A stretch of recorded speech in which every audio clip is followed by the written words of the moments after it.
this week, as we began that week, not only did we see the violent story of that gentleman, Sibusiso Lawrence, posting the violent and really traumatic images of his partner lying dead for the country to see on social media, but it also then sparking discussion around were there signs, and what is the role of families really in starting to pick up on those problems of threads of gender-based violence in a community. You'd remember that even in the case of Sibusiso Lawrence, there certainly was the reports that previous other instances of violence had taken place where he is alleged to have ran her over with a vehicle in another incident. And now this woman is dead, and so is he. But what does it mean when you do have those images going out on social media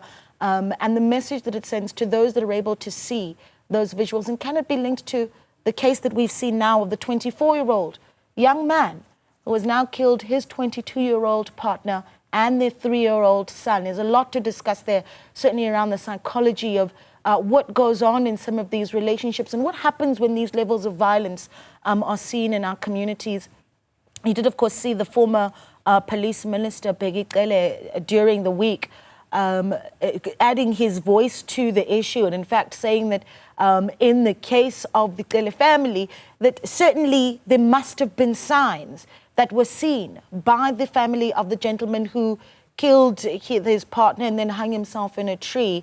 Were there signs before? But we're going to get a response to what has been a very disturbing week for gender-based violence in our country. We're joined by Faith Sebopela, who is a GBV activist and also a member of parliament. Faith, a good evening to you. Thank you so much for joining us. Shock at the beginning of this week on Tuesday, and then today, another incident so similar. I mean, your reaction to both incidents, if you will. Faith, are you able to hear me? Talk to me about your reaction to the incidents that we saw, not just on Tuesday, but also today. Good evening, and good evening to your viewers.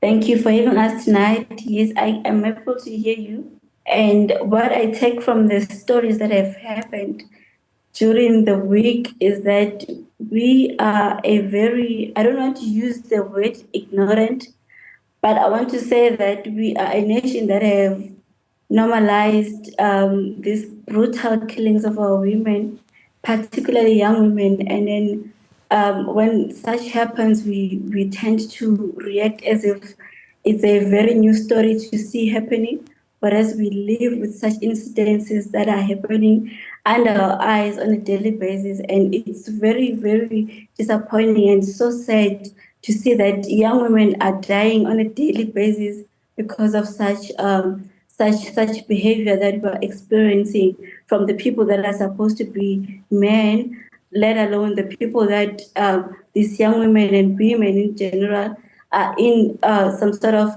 relationships with, and what that would come with it normally should be security and reliance and reliability. But what we're seeing is totally different, and our people are dying on a daily basis. Young people are the most ones that are being affected by such. And that's such an and that's what stands out in the case that we're looking at today from Umkomas. We're talking about a 24-year-old who has killed a 22-year-old, allegedly, and then taken his own life. What is it that we're doing wrong in our society? Are we not picking up on the signs where things are escalating in a family setting? I think it has come to a point where we have made it so normal. I mean, a person takes a video, he records himself saying that I just killed so-and-so because of they have done 1, 2, 3 to me. And to us, it seems so normal. And it's not the first incident. So it seems like such a pattern is not only recorded, but it seems to be a pattern of a behavior that is constituted in our culture and tradition. So it is very upsetting, and would like to call upon all men in the country to put an act and stop such a behavior, because it is not only upsetting, but it is against humanity. Yeah.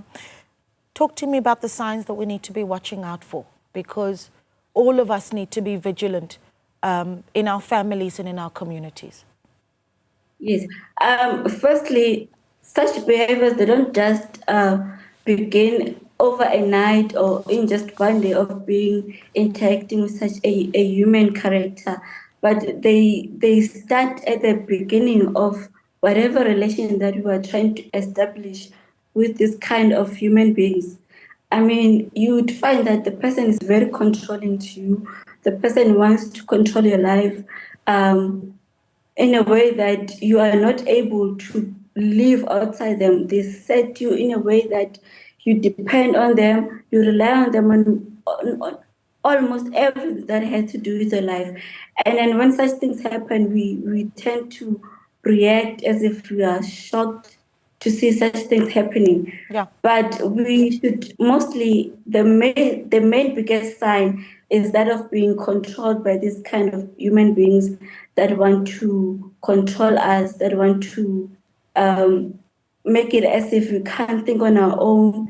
They want to occupy all the spaces that is around us and take decisions for us and do all these certain things that are so out of this world. I Yeah. mean, it's so overwhelming. Yeah, and it's been a difficult week when you think about these incidents, certainly. Patty, one of the things that stand out is that this is just mere days after we've wrapped up the 16 Days of Activism campaign. But Faith, thank you so much for giving us your time and reflecting with us over these horrific incidents that we have seen. Faith Sebopela, a gender-based violence activist, speaking to us there.